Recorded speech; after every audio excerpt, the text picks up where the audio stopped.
Student welcome to my channel. দেখো এই সপ্তাহের কর্মসংস্থানে স্কুলে 35,726 জন শিক্ষক এবং শিক্ষিকা নিয়োগে নেওয়া শুরু হবে, অর্থাৎ পরীক্ষা হবে। সেটা তোমরা জানো, অলরেডি গেজেট প্রকাশিত হয়ে গেছে এবং 16 তারিখ থেকে ফর্ম ফিল আপ হবে জুন মাসের। এবং সঙ্গে স্কুলের ক্লার্ক এবং গ্রুপ সিডির জন্য 8,477টি শূন্যপদ রয়েছে।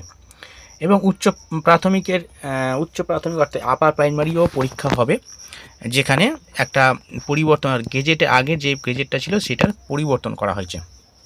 ঠিক আছে, কেবলমাত্র 9-10-এর ক্ষেত্রে 9-10-11-12-এর শিক্ষক নিয়োগ হবে 35,726 জন, এবং গ্রুপ সি এবং গ্রুপ ডি 8,000, প্রায় 9,000 ধরতে পারো, 8,500।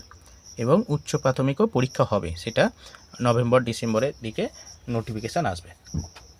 যাই হোক, এটা কথা না, আমি মেন বিষয় যেটা হচ্ছে তোমাদের মক টেস্ট, যেটা আমি সিরিজ চলছে আমার এখানে, সেই মক টেস্টটা কীভাবে হয় তোমরা অনেকে বলছিলে ক্লাসের মধ্যে। আমি ক্লাসে বললে প্রবলেম হবে, সেই কারণে আমি একটা আলাদা ভিডিও করে বলছি যে কীভাবে মক টেস্টটা এখানে নেওয়া হয়। ঠিক আছে, দেখো এখানে উইকলি মক টেস্ট রুটিন এখানে দেওয়া হয়েছে সপ্তাহে। এটা পেড ব্যাচের জন্যই বলছি। ঠিক আছে, সপ্তাহে 4 থেকে 5 দিন মক টেস্ট হয় টপিক ওয়াইজ। ঠিক আছে, যেমন জিওটেকটনিক, জিওমরফোলজি, ঠিক আছে, ক্লাইমেটোলজি, ওশনোগ্রাফি, প্রত্যেকটা সাবজেক্টের প্রত্যেকটা টপিকের আলাদা আলাদা sub topic wise mock test হয়। একদিন ছাড়া ছাড়া, অর্থাৎ আজকের মক টেস্ট হলো, কালকের অফ থাকবে, পরের দিনে মক টেস্ট হবে। ঠিক আছে, একদিন ছাড়া ছাড়া মক টেস্ট হয়। ওকে, আচ্ছা, পেড ব্যাচে আর কি হয়?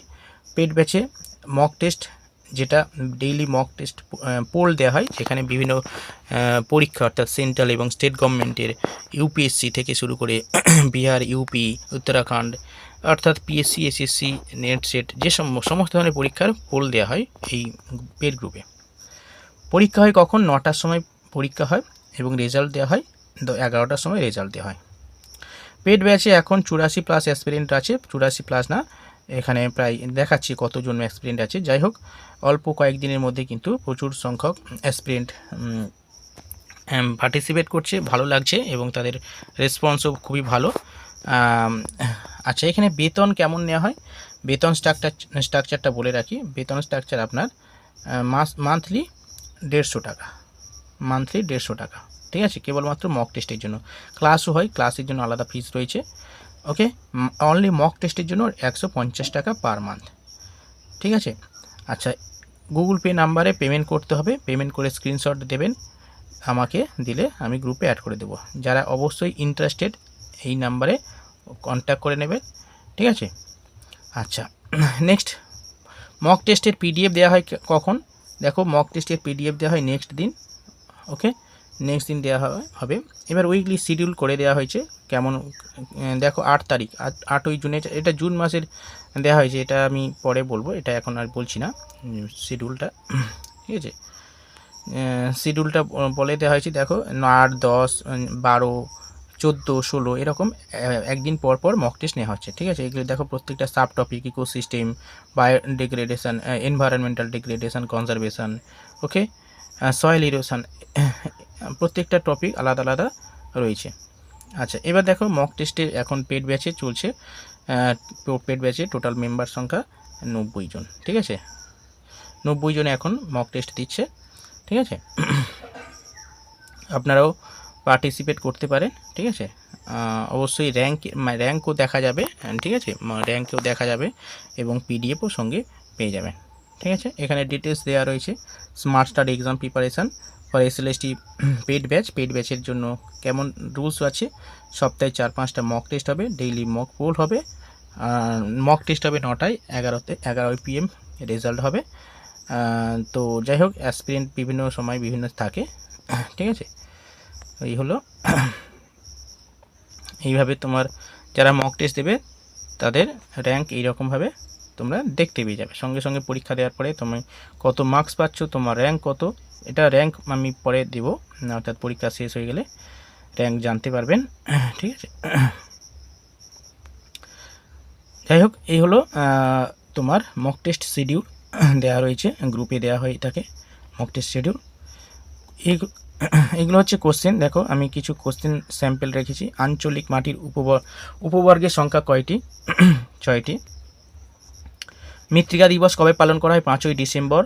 ন্যাটমো ভারতের মাটির যে মানচিত্র প্রকাশ করে কতগুলো, অর্থাৎ ন্যাটমো নর্থ আটলান্টিক না, এটা হচ্ছে National Atlas Thematic Mapping Organisation. NATMO ভারতবর্ষের মানচিত্র যেখানে মাটির কতগুলো শ্রেণী প্রকাশ করেন? 29টা শ্রেণী। মিসেল কি? মিসেলটা কি? মিসেল হচ্ছে ঋণাত্মক আধানযুক্ত জৈব কণার কলয়েড। মাটি গঠনের দীর্ঘ সময়কে 5 ভাগে ভাগ করেন কে? মোর ভাগ করেন। সঠিক উত্তর। দেখো ম্যাচিং করা আছে, ম্যাচিং এইভাবে করা হয়ে থাকে, ঠিক আছে। মেলাতে হবে ভার্টিসল, অক্সিসল, অ্যান্টিসল, কৃষ্ণমাটি, ল্যাটারাইট মাটি, রেগোসল। ওকে, নেক্সট দেখো হোয়াইট আই স্পট কাকে বলা হয়? কোন স্তরকে বলা হয়? চারনিজে মাটির বি স্তরকে বলা হয়। সয়েল ইন্ডিভিজুয়াল বলতে কোন মাটির কোন স্তরকে বোঝায়? পেডনকে বলা হয় সয়েল ইন্ডিভিজুয়াল। আচ্ছা, নেক্সট দেখো শীতল অঞ্চলে ভূপৃষ্ঠ বরাবর পুরু কাঁচা জৈব পদার্থের স্তরকে কি বলা হয়?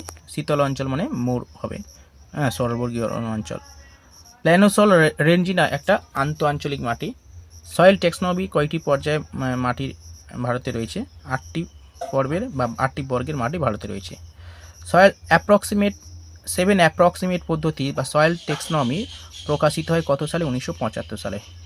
এক্সিটু মাটি বলা হয় কি? এক্সিটু মাটি হচ্ছে অ্যাজনাল সয়েল। ওকে, নেক্সট জনকশিলা ভূমিকা বা গৌণ জলবায়ু, জনকশিলার ভূমিকা থাকে বা গৌণ জলবায়ুর ভূমিকা থাকে কোন মাটিতে? অবশ্যই চেস্টনাট মাটি হবে। ওকে, চেস্টনাট মাটি।